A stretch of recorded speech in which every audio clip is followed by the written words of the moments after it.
Yes, students, my name is Noor sir. I will teach you today chapter number 4 economics अर्थव्यवस्था अभिप्राय और प्रकार इसके बारे में आज स्टूडेंट्स हम जानेंगे। ये हमारा चौथा चैप्टर है इकोनॉमिक्स में, जो हमारी बुक है 214 जिसका नंबर है। तो अर्थव्यवस्था और उसके परिकार के बारे में हम यहाँ पर इसमें जानेंगे। तो सबसे पहले हमें ये जानना ज़रूरी है स्टूडेंट्स कि अर्थव्यवस्था है क्या वास्तव में। तो जैसे कि यहाँ पर उन्होंने डेफिनेशन में दिया हुआ है कि अर्थव्यवस्था एक ऐसी पद्धति है जिसके द्वारा लोग जीविका प्राप्त करते हैं। तो जिस विधि से मनुष्य जीविका प्राप्त करने का प्रयास करता है वह समय तथा स्थान के संबंध में भिन्न होती है। तो स्टूडेंट, जैसे कि यहाँ पर उन्होंने बताया कि अर्थव्यवस्था वो होती है जिसके द्वारा लोग अपनी जीविका प्राप्त करते हैं, आई मीन यानी कि रोजी रोटी कमाते हैं। अर्थव्यवस्था में मेन जो थिंग्स हैं स्टूडेंट्स वो ये है कि अर्थव्यवस्था में मेन जो चीज़ें हैं वो उत्पादन, उपभोग और निवेश है। उत्पादन होगा किसी चीज़ का तभी उसका उपभोग हो पाएगा, और जब उपभोग होगा तो लोगों को उपभोग जो होगा तो उपभोग इस वजह से होगा कि पीछे जो ना निवेश होगा। तो निवेश, उत्पादन और उपभोग तीनों एक दूसरे से जुड़े हुए टॉपिक्स हैं। इसके बाद नेक्स्ट टॉपिक हमारे पास आता है स्टूडेंट्स अर्थव्यवस्था के प्रकार। अर्थव्यवस्था के हमारे पास 3 प्रकार यहाँ पर शो हुए हैं इसमें। तो फर्स्ट टाइप ऑफ जो हमारे पास है उत्पादन के साधनों तथा संसाधनों के स्वामित्व तथा नियंत्रण के आधार पर। स्टूडेंट्स, यहाँ पर जो हमारे पास क्वेश्चन आएगा, हमारे पास क्वेश्चन ये आएगा कि उत्पादन के साधनों तथा संसाधनों के स्वामित्व यानी कि मालिकाना हक तथा नियंत्रण के आधार पर हम अर्थव्यवस्था को कितने भागों में बांट सकते हैं। तो हम अर्थव्यवस्था को 3 भागों में बांट सकते हैं। पहला पूंजीवादी अर्थव्यवस्था, दूसरा समाजवादी तथा केंद्रीय नियोजित अर्थव्यवस्था, तीसरी अर्थव्यवस्था हमारे पास मिश्रित अर्थव्यवस्था। तो स्टूडेंट, हम यहाँ पर फर्स्ट जो हमारी अर्थव्यवस्था शुरू होती है वो है पूंजीवादी अर्थव्यवस्था। पूंजीवादी अर्थव्यवस्था के बारे में स्टूडेंट से कहा जाता है कि पूंजीवादी अर्थव्यवस्था वो अर्थव्यवस्था है जिसके अंदर हम पूरी तरीके से स्वतंत्र रूप से हम कार्य करते हैं। आर्थिक हितों के लिए हम कोई भी उसमें वे सरकारी हस्तक्षेप से न्यूनतम स्तर तक सीमित हो। तो मतलब सरकारी हस्तक्षेप उसमें ना हो, तो इसको हम कैसे जानेंगे कि कोई भी अर्थव्यवस्था है पूंजीवादी अर्थव्यवस्था है कैसे। तो सबसे पहले हम उस अर्थव्यवस्था में देखेंगे वहाँ पर लोगों के पास निजी संपत्ति का हक होगा। वहाँ पर लोगों के पास भूमि, मशीन, खाने, कारखानों के स्वामित्व, लाभ कमाने तथा धन संग्रह करने पर कोई रुकावट नहीं लगाई जाती है। व्यक्ति की मृत्यु के पश्चात उसकी संपत्ति उसके कानूनी उत्तराधिकारों का नाम होती है। तो इस प्रकार ये हमारे पास पहला जो हमारे पास कंटेंट आया, तो ये निजी संपत्ति के बारे में आया। दूसरा हमारे पास जो है वो यह उद्यम की स्वतंत्रता। तो इसमें हमारे पास उद्यम की स्वतंत्रता होती है।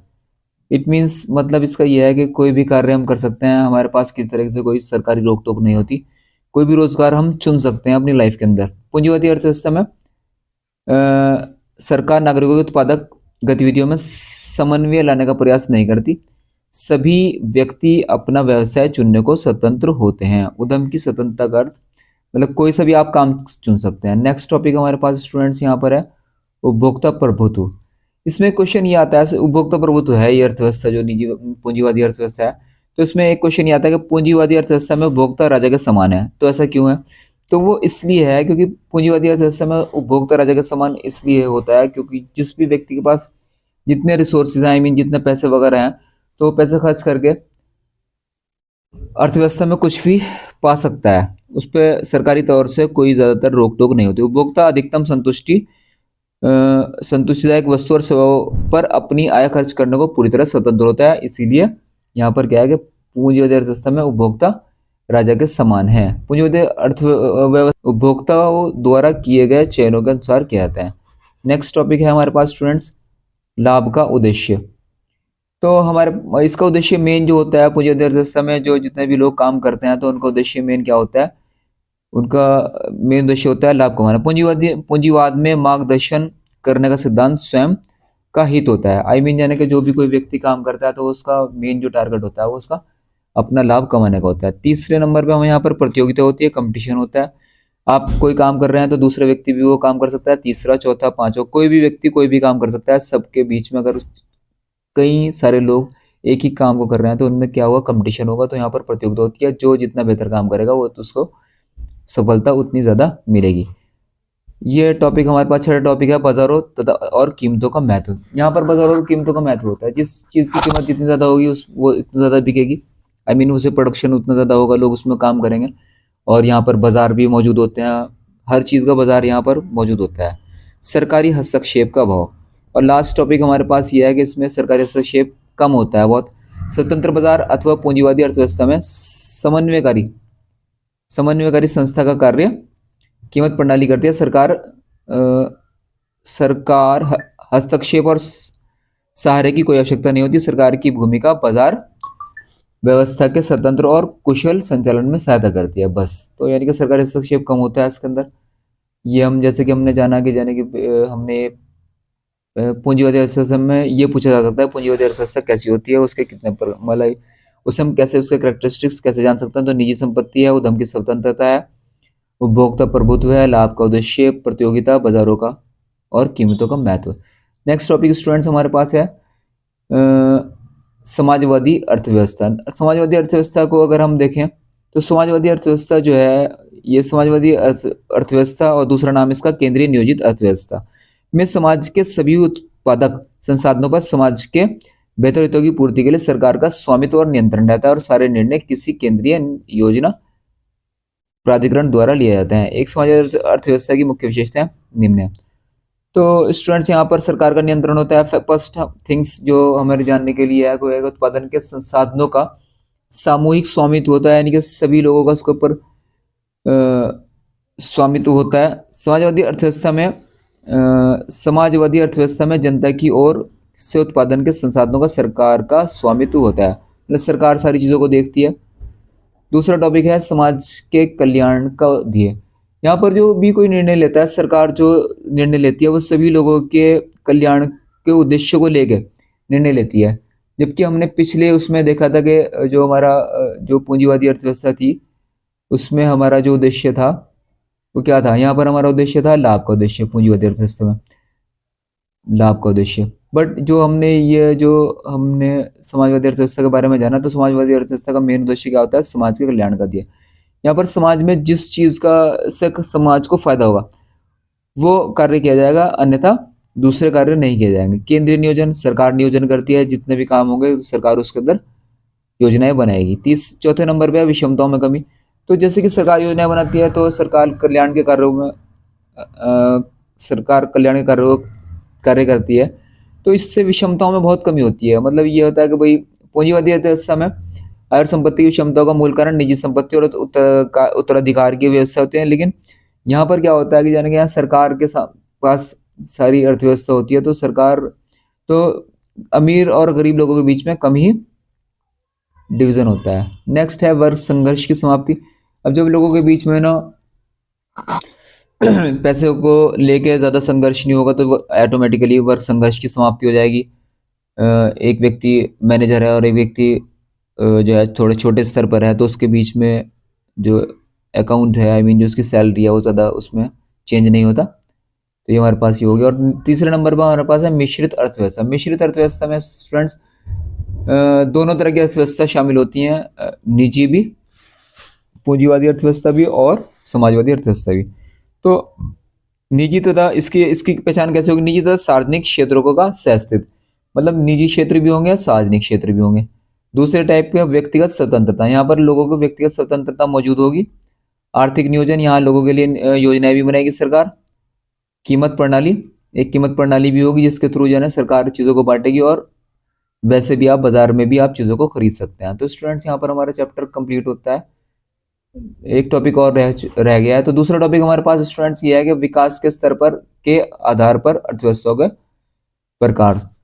तो जैसे कि हमने ऊपर देखा था वो स्वामित्व के आधार पर था अर्थव्यवस्था का प्रकार, तो यहाँ पर विकास के स्तर के आधार पर अर्थव्यवस्था का प्रकार हमारे पास दो तरह के हैं, एक तो विकसित अर्थव्यवस्था है, दूसरी विकासशील अर्थव्यवस्था है। तो विकसित और विकासशील, तो इसके बारे में हम जानेंगे विकसित और विकासशील अर्थव्यवस्था के बारे में क्या चेंजिंग है। क्योंकि स्टूडेंट जो विकसित अर्थव्यवस्था है तो उसमें उसकी पहचान होती है विकसित देशों में राष्ट्रीय तथा प्रति व्यक्ति आय, पूंजी निर्माण, बचत और निवेश के उच्च स्तर होते हैं। उनके मानवीय संसाधन शिक्षित होते हैं, आई मीन वहाँ पर लोग शिक्षित होंगे। दूसरा, वहाँ पर जन सुविधाएं, चिकित्सा स्वास्थ्य, स्वच्छता प्रबंध सुविधाएं, ये सब बेहतर होंगी वहाँ पर। इसी तरीके से मृत्यु दर, शिशु दर, जन्म दर, मृत्यु दर ये यहाँ पर निम्न होती हैं। और इस तरीके से जहाँ पर भी ये कंडीशंस मौजूद होंगी, जैसे स्टूडेंट्स, जैसे कि हमने ये भी जाना कि विकसित अर्थव्यवस्था, तो विकसित अर्थव्यवस्था हमारे पास वो अर्थव्यवस्था होगी हमारी विकसित अर्थव्यवस्था जिसके अंदर जो लोग हैं वो शिक्षित हैं, राष्ट्रीय आय और प्रति व्यक्ति आय हमारी ज़्यादा है, बेहतर है, सुविधाएं हमारी चिकित्सा की, जन सुविधाएं, चिकित्सा सुविधाएं और स्वच्छ प्रबंध सुविधाएं ये बेहतर होती हैं, और मृत्यु दर और शिशु मृत्यु दर यहाँ पर कम होगी, जीवन प्रत्याशा यहाँ पर ज़्यादा होगी स्टूडेंट्स। तो नेक्स्ट जो हमारे पास है, अगर हम देखेंगे विकासशील जो अर्थव्यवस्थाएं हैं, विकासशील अर्थव्यवस्था इसके ठीक विपरीत होंगी। विकासशील अर्थव्यवस्थाओं में हमारे पास क्या होगा कि राष्ट्रीय और प्रति व्यक्ति आय निम्न होगी, कृषि और उद्योग पिछड़े हुए होंगे, बचत निवेश पूंजी निर्माण का स्तर कम होगा, और इन देशों में निर्यात से आय होती है, और प्राथमिक और कृषि उत्पाद ही निर्यात का मतलब मेन संसाधन है। यानी लोग ज़्यादातर कृषि में जुड़े होते हैं। तो जन्म दर ज़्यादा होगी, जन्म दर और मृत्यु दर ज़्यादा होगी, स्वच्छता प्रबंधन आधारित संरचनाएं यहाँ पर निम्न स्तर में होती हैं, तो लिविंग स्टैंडर्ड यहाँ पर लोगों का कम होता है। तो दोनों में से आपके पास क्वेश्चन ये आ जाएगा कि भाई विकसित अर्थव्यवस्था और विकासशील अर्थव्यवस्था के बीच में क्या अंतर है। तो नेक्स्ट टॉपिक स्टूडेंट्स हमारे पास यह है कि आर्थिक विकास के निर्धारक तत्व कौन कौन से होते हैं। तो स्टूडेंट, आर्थिक विकास के जो निर्धारक तत्व हमारे पास मौजूद हैं, पहला आर्थिक विकास के लिए निर्धारक तत्व हमारे पास प्राकृतिक संसाधन है। देखिए स्टूडेंट, जितना भी जिस भी देश में प्राकृतिक संसाधन जितने ज़्यादा होंगे, जैसे कि सपोज करिए कि अरबियन कंट्रीज हैं, वहाँ पर तेल है, सोना वहाँ पर निकलता है। तो इसी तरीके से रशिया है, रशिया के अंदर भी जाने के काफ़ी गैस और ऑयल वहाँ पर ज़मीन से निकाला जाता है। तो वहाँ पर जो है प्राकृतिक संसाधन ज़्यादा हैं, तो वहाँ पर तरक्की जल्दी से हो जाती है। तो जिस भी जगह पर प्राकृतिक संसाधन ज़्यादा होंगे वहाँ पर तरक्की बहुत जल्दी तेजी से हो जाएगी। मानवीय संसाधन, जहाँ पर लोग आप शिक्षित होंगे, पढ़े लिखे होंगे, जैसे कि जापान है, तो वहाँ पर भी जो है तेजी से आर्थिक विकास होगा। बट जहाँ पर आप ऐसा देखते हैं कि भाई लोग क्या निरक्षर हैं, अकुशल हैं, जनसंख्या, तो वहाँ पर ना आर्थिक विकास दर कम होगी।